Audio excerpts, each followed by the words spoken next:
It was in 1914, a group of young students gathered with Father Kennedy, who was their spiritual director. He was relating his experience with these young men. We hope, we pray for better days.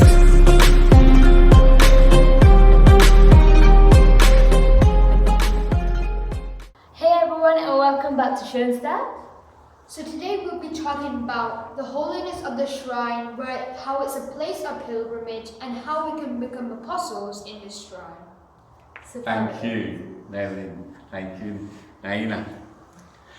We made an introduction in one of the first episodes where we looked at how it came about that we have a shrine, and how we found out that the shrine has special graces. The grace of being at home, the grace of a change of heart, and the grace of making us missionary disciples of the covenant of love. When we look at the shrine in detail, we start to see that it is expressed exactly in this little chapel what the significance is of having a place where Mary has set up her throne of grace. Of course, the first thing we see is this beautiful picture of Our Lady. She's carrying her son lovingly into our world. This in a special way describes what Mary's mission in life is. Father Kennedy, when he described it, he says, Mary is the one who bears Christ and who carries Christ into our world, and wants that Christ should come alive, should be born again in the hearts of each one of us. So the picture tells us something about the great mission of Schoenstatt and the great significance of this shrine. We say it's a holy place. What does that mean when we say it's a holy place?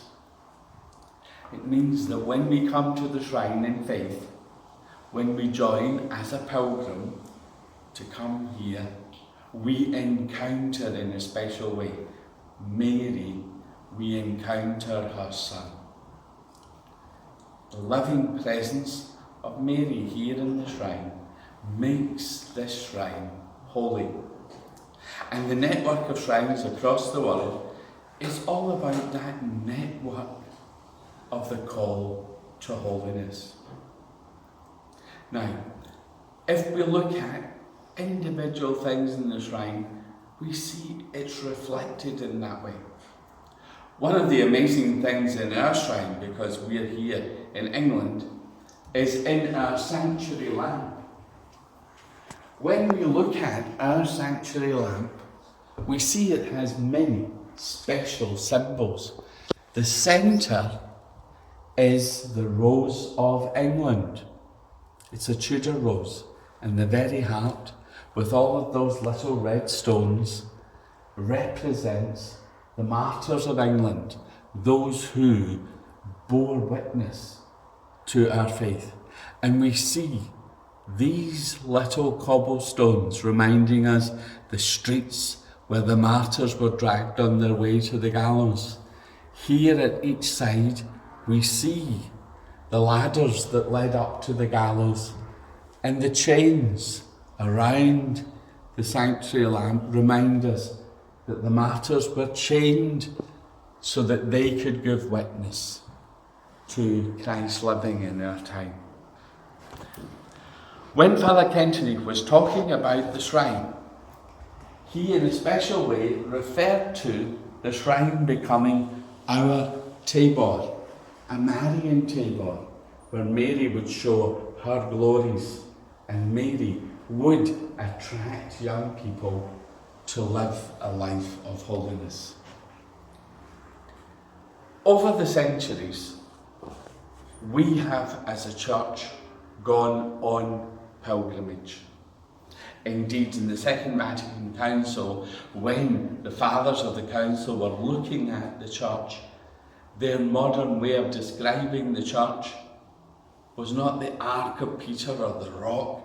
It was the place of the pilgrim people of God. We are pilgrims. We make our way to holiness, to where God is. And in joining this place of pilgrimage, we too join in that journey, which is about winning the world for Christ. The thing which reminds us of our calling to become missionary disciples of the covenant of love is reflected very specially in this beautiful cross.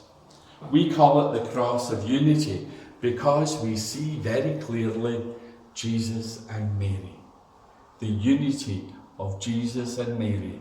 Mary carrying the chalice, a symbol of the church, receiving the grace of redemption from her Son, and carrying this grace and this holiness into our world. So the shrine, we see, is a holy place. The shrine is a place where we can learn to follow our calling to become holy. And the shrine is the place where we are transformed, transfigured to become apostles. A final step that we want to take about this holiness is seen here. We'll just move this watering can. In this candle stand, normally it's full of lighted candles. At the moment, because of COVID-19, we've not had lighted candles. But it's the shape of the burning bush.